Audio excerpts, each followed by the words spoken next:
Hey, what's up guys, it's your girl Alondra coming back at you guys again with another video. Before I get into this video, I would like to apologize for all the noise that you guys are going to be hearing in the background.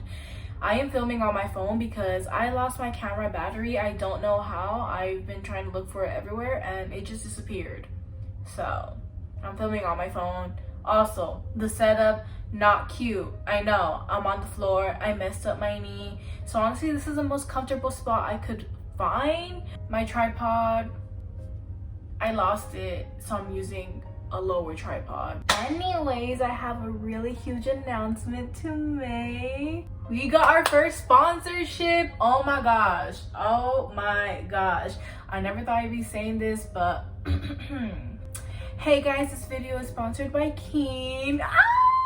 Okay. Get yourself together, Miss Girl. Keen is a site that allows you to get readings from spiritual advisors on any topic. You can choose to get a reading via message or call. If you want to know more about your love life, you can get a reading on that. If you want to get a reading on your family, let's say they're a little bit toxic and you just want to figure out what to do with them, you can get a reading on that. Or if you would like to connect with a past loved one, you can also do that. If you wish to get a reading through Keen, click the link in the description box below to get a 10-minute reading for only $2. It doesn't only benefit me, but it also benefits you because you are able to learn more about a specific topic, or you are allowed to connect with someone. We all love an amazing deal. You will get a 10-minute reading, and honestly, I feel like 10 minutes is more than enough to get at least some bit of closure.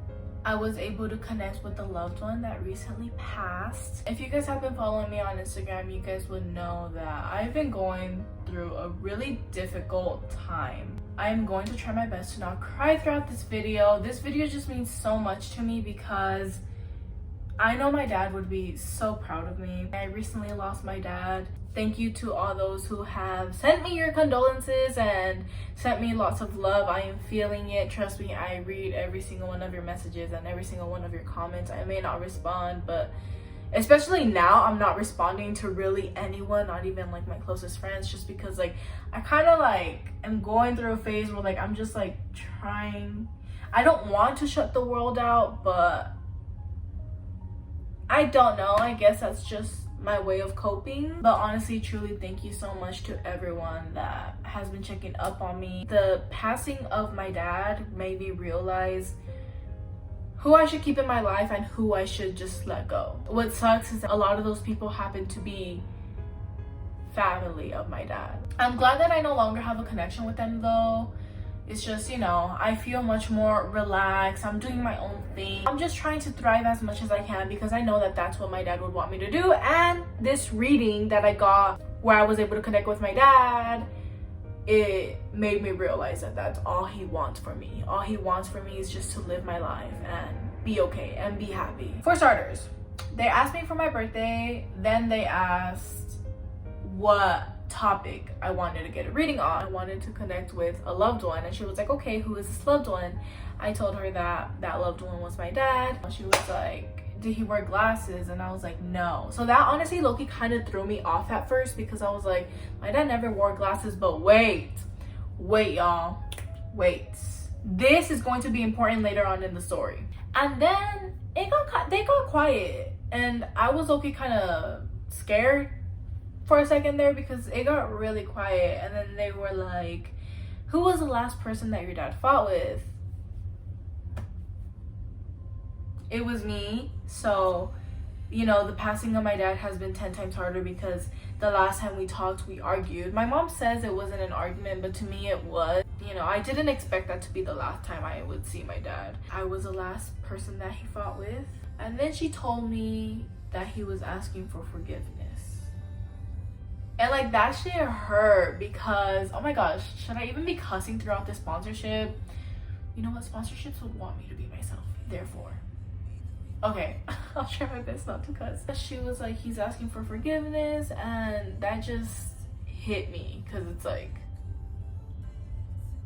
even though the argument was his, oh my god, I'm going to cry. Girl, don't cry. Even though the argument was his fault, it was also my fault because as his daughter, I should have just hugged him and been like, I love you, you know, but I didn't. So, and so I told the girl, I was like, no, like, I want to apologize. And she was like, he doesn't see why you should apologize. He doesn't feel like you need to apologize. He wants to apologize for being stubborn, for the whole argument, and for just never listening to you or your mom, because my mom would always push my dad to go to the hospital, but he didn't want to. If he did end up going, at least I feel like he would still be here. Oh my gosh, why are we crying? Wait, y'all. We ain't crying. Ain't gonna tears up to cry. Okay, when she got vocals. Oh my gosh, this is so embarrassing because like the sponsorship is going to be watching this video. So they're gonna be seeing me crying. They're gonna be like, girl, it's not that serious. And I would be like, I mean, I just feel embarrassed right now. Anyway, she was like, all he's asking for is forgiveness, not an apology. You did nothing wrong. He's saying it was his fault. And like, it just hurt because like, I don't want him not being at peace because he feels like it was his wrongdoing. Did that make sense? Yeah. I just don't want my dad to feel like everything was his fault, because as his daughter, I should have at least tried to connect with him in his last few months. And then she started telling me that my dad doesn't want this to burden me, his passing, because he can see how much it's affecting me every single day of my life. It hurts, obviously. But he doesn't want it to burden me or to hold me back from being happy. And I feel like the passing of my dad has honestly like made me block out this like hole I can go through to be happy. Like I feel like, okay, I'm right here, right? I feel like my happiness is right here, but I feel like I'm using my dad's like passing and putting it in front of my happiness, you know, like blocking it out. I just feel bad being happy right now. So it's like, you know, I kind of like blocked out my happiness because there's just so much going on. And my dad, all he wants is for me to be happy and to not let his passing hold me back from being happy. And then, oh my gosh, y'all, and then the reader was like, oh, and your dad is like telling me to not let that guy get away with his stubbornness. And I was like, what guy? And she was like, I don't know, like, is there a guy in your life who kind of has like the attitude of your dad? And the only person that I could think of that's anything close to my dad is my little brother, because him and I both have the same dad and same mother. We're siblings by blood, literally. But he's nothing like my dad, but like he's still the closest thing I have to my dad, which is why I'm so like protective over him. And so I told her, I was like, oh, my little brother. And she was like, no, I mean like a boyfriend. Definitely not a relative, a boyfriend. And I was like, no, like there's no man in my life. I swear to God, y'all, if there was a man in my life, I would have told you guys by now. I would have bragged about him by now. I would have been telling you guys, like, I would have been hinting at you guys that there was a man in my life. But there's no man in my life. I hope she didn't think I was lying, because I'm really not. There's no man in my life. I'm literally trying to think, and I'm like, yeah, this guy's my friend, but he's not a man in my life in that type of way, you know what I mean? And I was like, no, like there's no man in my life. And she was like, okay, well, if he's not there yet, he's coming. And I was like, what? So, and she was like, typically when I do these type of things, this man ends up coming into your life within the next 2 months. If you guys aren't together within the next 2 months, then he's going to be coming into your life within the next 2 months. And now that I'm thinking of it, I've been doing a lot of new things that involves me meeting new people. But yeah, she was telling me, she was like, he's going to be stubborn just like your dad, but your dad approves of him. He's going to make you laugh. And I was like, okay, so then what does he mean? He doesn't want me to put up with his stubbornness. Like, do I break up with this guy? And she was like, no, like, don't break up with him. Don't let him get away with his stubbornness like you let your dad get away with his stubbornness. And I was like, okay then, all right, bet. If I'm cuffed in the next 2 months, or if y'all see me geeking over someone in the next 2 months, mind your business. She was telling me that my dad doesn't want me to put up with this guy's stubbornness at all whatsoever, but my dad approves of him, which says a lot, because like I remember my dad would sometimes pick me up from school, and I would sometimes be walking with my guy friends, because like I'm really close to some of the guy friends that I have, and like we would just be walking. And when I saw that my dad was there to pick me up, I'd go into his car and he'd be like, who's that? My dad was very protective over me when it came down to guys. So the fact that he approves of like this so-called guy coming into my life sooner or later, that says a lot.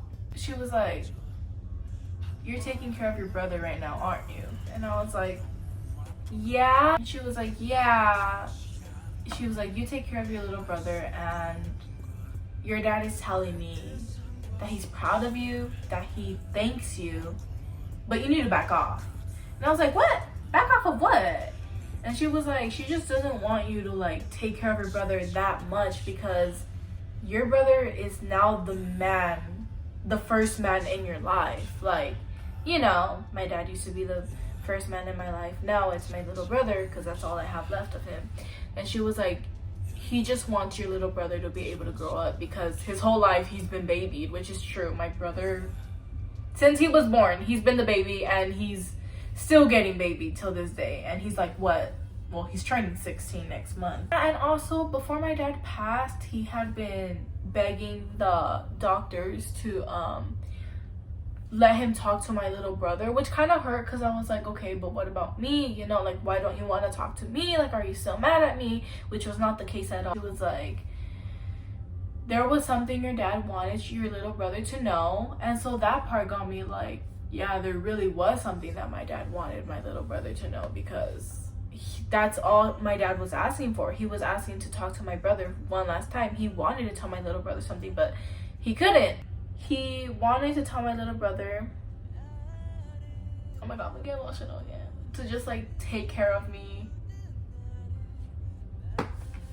Oh my god, girl, stop crying, stop crying. He just wanted to tell my little brother to take care of me and to just be happy. But take care of me was what the number one thing that he wanted to tell my brother. He also wanted to tell my little brother that he is now the man of the house, and he needs to start acting like it, because his whole life he's not going to have me or my mom to be there for him. He's gonna need to learn to grow up sooner or later, and my dad wants him to start growing up now, because he's turning 16. He should already know how to do some things, but he doesn't. Not going to name those things because it's embarrassing. I'm just like, how do you not know how to do this? And he's like, I don't know, you know how to do it good. So yeah, he just wanted to tell my brother to take care of me. And yeah, the lady kept on laughing, and I was like, oh, like, what's funny? And she was like, your dad is just funny, he's hilarious. I'm like, yeah, that was my dad. He was the really jokester type. And like, she was telling me like a bunch of things that he was saying, which sounded exactly like my dad. She was like, yeah, no, your dad is definitely in a good place. That just made me feel so much better. Now, back to the man with the glasses. This man with the glasses, she was telling me that he was coming in very strong, as well as my dad. But him and my dad were next to each other, but they were like, they looked like they got along really well. And she was telling me, she was like, I think this is your dad's uncle. She was like, someone on your dad's side. And I was like, I mean, I don't really know much about my dad's family or their history, because honestly, I did not grow up with them. And now I understand why my dad never brought me around them. She asked me, she was like, was your dad's family poor at some point? And I remember one of my dad's family members telling me that they were a poor family. They used to be so poor. And I was like, yeah, they were. And she was like, yeah, this guy, he's like, he was showing off his glasses as like a way to say like, I was poor, but I still had this, you know? She was like, oh, he was definitely like one of the first people to welcome your dad. Literally for like a week straight, I was going around talking to every single one of his family members and asking them like, hey, was there someone in the family with glasses, perhaps one of my dad's uncles? My dad's sister, she was like, yeah, our uncle, who he passed like a week ago. And I was like, oh, like he passed like either a week or a month before my dad's passing. We ended it off with him saying that he just wants me to enjoy life more. He doesn't want me to work too hard. There were a lot of times where my dad asked to hang out, in which I would tell him no because I was always doing something school related, or there would be many times where he'd call me just because he wanted to talk to me, check up on me, you know, and I wouldn't answer because I would be asleep because school. And yeah, thank you Keen for sponsoring this video. Click the link in my description box below if you would like to get a 10-minute reading for only $2. I will see you guys in my next video. Once again, thank you Keen for sponsoring this video. I will see you guys next time.